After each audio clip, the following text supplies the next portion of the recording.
नमस्ते, मेरा नाम आनंद है। मैं इस समय देवरिया के फतेहपुर गांव में मौजूद हूं। ये वही गांव है, पीछे मेरे वही घर है प्रेम यादव का, जिनकी हत्या हुई है। उसके बाद से जो बवाल मचा, जो तमाम घटनाएं सामने आई, उससे आप अच्छी तरह से वाकिफ हैं। बहुत सारी चीजें हैं, बहुत सारे सवाल खड़े हो रहे थे बुलडोजर चलने का, बहुत सारी चीजें, उसकी सच्चाई की पड़ताल करने आज हम लोग खुद वहां पर आ गए हैं, जहां पर तमाम जो सवाल थे वो आशंकाओं के घेरे में थे। मैं आपको ये घर दिखाता हूँ। ये वो घर है मृतक प्रेम कुमार यादव जी का, पूर्व जिला पंचायत सदस्य। जिस नोटिस की बहुत लगातार चर्चा थी, उस नोटिस के बारे में क्या है। नोटिस यहाँ पर चस्पा किया गया था कि लगातार जो जुर्माने की राशि है 31,920 रुपए के आसपास, ये यहाँ पर जुर्माने की राशि है। इस नोटिस को लेकर के बहुत बवाल मचा हुआ था। इस नोटिस को लेकर के कल लगाया गया था नोटिस। आज 10 बजे का समय दिया गया था। इस नोटिस को लेकर के बहुत चर्चा थी, क्या इस नोटिस के चस्पा होने के बाद घर पर बुलडोजर चलेगा, तमाम जो सवाल थे। लेकिन अभी भी कुछ ऐसा नहीं है। यहाँ पर देखते हैं कि शासन प्रशासन जो जिम्मेदारी है इनकी, ये बखूबी निभा रहे हैं। यहाँ पर शासन प्रशासन की यहाँ पर चप्पे चप्पे पर मुस्तैदी है। परिवार के लोगों से बातचीत करने नहीं दिया जा रहा है। परिवार के लोग अंदर मौजूद हैं, उनसे बातचीत करने नहीं दिया जा रहा। आज बता दें कि परिवार के लोग आज तहसील में गए थे, रुद्रपुर तहसील में जाकर के, जो आज जो नोटिस के अगेंस्ट में जाकर के अपनी अपील दर्ज कराने की जो तारीख थी 10 बजे के, उसको लेकर के परिवार के लोग आज रुद्रपुर तहसील भी गए।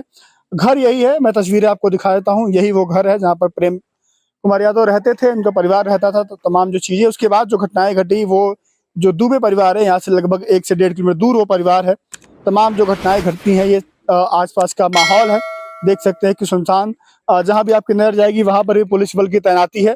आप अगर गांव में आएंगे तो बाहर भी पीएससी की फोर्स लगी हुई है। एक बार और तस्वीरें दिखा देता हूँ। ये वो घर, आसपास देखिए खेत है और एक पुराना पुश्तैनी जैसे घर बनता है। हालांकि प्रेम घर पे बुलडोजर की बात जब हो रही थी तो भूमाफिया का आरोप लगातार लगाया जा रहा था कि प्रेम यादव जो थे भूमाफिया थे। तमाम ऐसे आरोप लगाए जा रहे थे, लेकिन उनके बेटी ने जवाब दिया कि जो घर है, मेरे दादाजी आर्मी में थे और वो रिटायर्ड हुए, मतलब मेरा जो घर था वो मेरे दादाजी ने बनवाया है। बहुत सारे सवाल हैं। कुछ लोग हैं, इनसे बातचीत करने की कोशिश करेंगे, क्योंकि लोगों का आना जाना यहाँ पर लगातार जारी है। लोग आ रहे हैं, मिल रहे हैं, जो भी चीजें संवेदनाएं व्यक्त कर रहे हैं। लेकिन सवाल बहुत बड़ा ये भी खड़ा होता है। लोग खड़ा ये कर रहे हैं कि जब सूबे के मुखिया आते हैं, डिप्टी सीएम आते हैं, तमाम वर्तमान विधायक सांसद आते हैं, तो केवल एक परिवार से मिलते हैं, वो दोनों परिवार से नहीं मिलते हैं।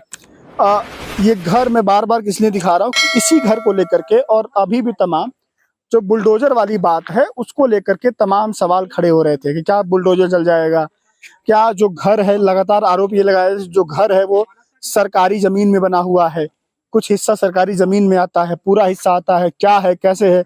ये बहुत बड़ा सवाल है और उस सवाल को जानने के लिए हम यहाँ पर आए हैं। हम 1-2 दिन यहाँ पर रुकेंगे भी और लोगों से बातचीत करने की कोशिश करेंगे। हालांकि हमारी इच्छा ये थी कि परिवार के लोगों से बातचीत किया जाए, लेकिन परिवार के लोगों से बातचीत करने की मनाही है।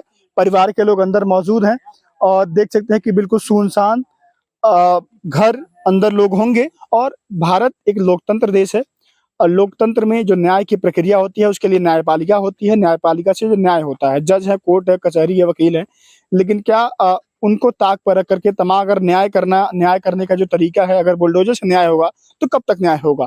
लगातार सवाल इस पर खड़े हो रहे हैं कि क्या बुलडोजर से ही न्याय होता है, क्या न्यायपालिका, तमाम जो और संगठनें हैं न्यायिक विधि की, क्या उनका काम धाम अब नहीं है, क्या माननीय जो न्यायालय वगैरह है, क्या उनको बंद कर देना चाहिए अगर न्याय बुलडोजर से ही होता है।